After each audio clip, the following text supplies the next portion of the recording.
that I like to do with, particularly with the cushion when I finish them, is to use a product to have here called Odi Coat. This is a waterproofing gel, and I will often pop it on quite a few of my things depending on what I've done on them. And so I'm going to do this now so you can see what it's like. It really is just popping in a light layer. You can in fact do more layers and you can do multiple layers and almost make it waterproof. If you put it just on fabric alone, you can make it waterproof, so it's a waterproofy gel, and that works really well on the felt. So I will show you that in a moment. You can see actually this one up here. I have put the kimono doll on the Odi Coat, so you can do that as well. I think it looks equally as gorgeous there. Quite a few of my products I've used the Odi Coat gel on, so we will do that now. So you need some plastic because we like to go all across all of the edges. So with this product, it is a bit kind of gloopy, some kind of thing like that. So it is a gel-ish thing. I like to use a brush this size. I don't even know what size you would call that, but that's the brush that I like to use. So I'll put a little bit in there.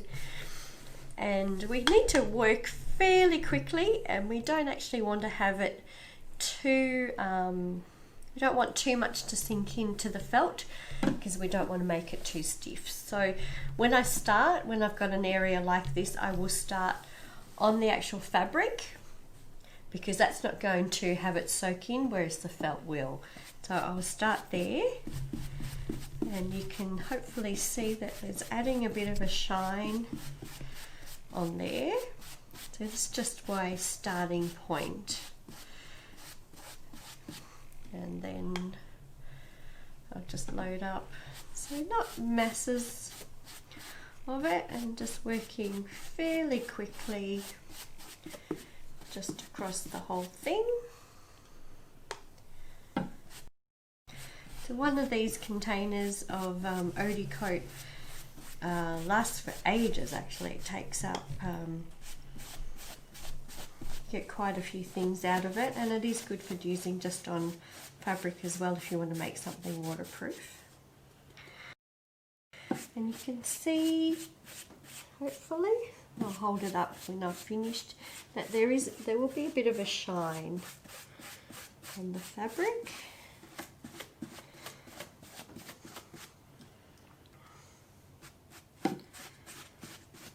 So if you really wanted to make this waterproof, you can do layers of it, but you do need to allow some time in between for the Odi Coat to dry. So it does wash out of your hand, so don't be too afraid of it getting it on your fingers. It doesn't take too long to actually put it all on. And then we just need to allow a little bit of time. The actual, on the bottle it says that you need to allow 24 hours to dry. I've found that you can actually have it dry within just maybe 4 hours and then iron it. All completely covered there. And that's really all that's required. And that will dry clear, and then we will iron it later. So I have one that I did earlier, so I'm going to show you ironing that one now. So I'll pop this one away. You do need to wash your brush out with cold water. So pop that one away and bring my ironing board back.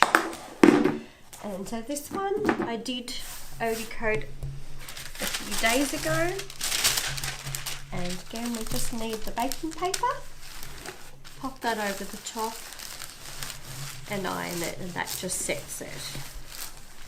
So a really simple process, but it does help to protect your project. And like I said, I've used the Odi Coat gel many times on quite a few of the different felt things that I've done. This baking paper is amazing stuff.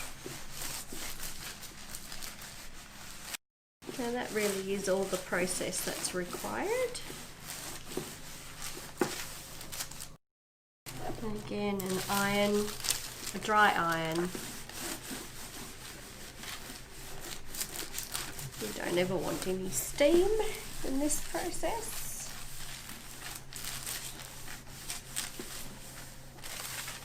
And that's it, that's all we need to do. Now that has a coating on there, which will give it that waterproof-ish, showerproofy-ish, at least protection. And I hope you really enjoyed watching this video tutorial.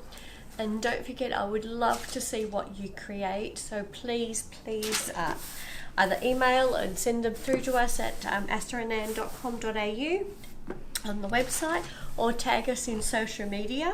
So you can follow us on Facebook and Instagram, and you can see other creations and things that have been done by some other people and also myself on the website and on Instagram and Facebook.